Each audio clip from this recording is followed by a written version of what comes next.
With a split-second adjustment, the fish bends in midair and collects the prize.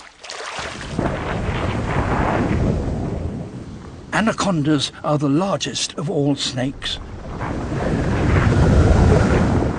They grow to over 200 kilos. And they usually stalk their prey from the water. But it's not fish that they're after.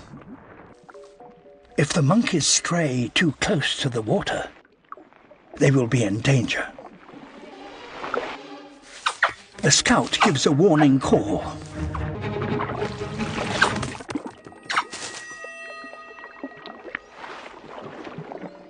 That might have to be the end of the monkey's meal for today.